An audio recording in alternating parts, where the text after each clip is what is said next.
Բաբկեն Թունյան։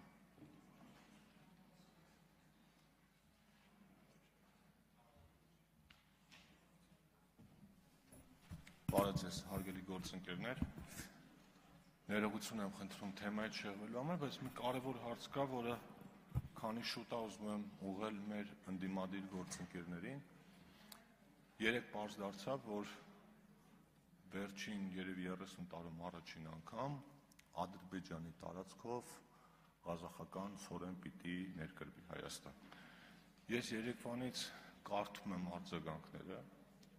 ու անկեղծ ասեմ, այդ մասին գրառում եմ արել, բայց մի հատ էլ ասեմ, զարմանում եմ, որովհետև ոնց որ վատ բան է տեղի ունեցել։ Հետո այդ գրառումը կատարելուց հետո երեկոյան նայում էի Տիկին Վարդանյանի հարցազրույցը Պետրոս Ղազարյանին, որտեղ Տիկին Վարդանյանը ոչ մի դրական բան չի տեսնում այդ ամենի մեջ։ Հիմա ուզում եմ հարց տալ, քանի որ առավել ևս ձեր խմբակցության մեջ մարդիկ կան, որոնք պետական պաշտոններ են զբաղեցրել, այդ թվում նաև տնտեսական, միջազգային հարաբերությունների ոլորտում, պարոն Մինասյան, պարոն Խաչատրյան, պարոն Ավետիսյան, պարոն Ռուստամյան, պարոն Գևորգյան, խնդրում եմ վեր կենալ եւ ուղիղ առանց մանևրելու ուղիղ ասեք, տեղի ունեցածը Հայաստանի համար դրական զարգացում է, թե ոչ, շնորհակալություն։ Միանում եմ հարցատ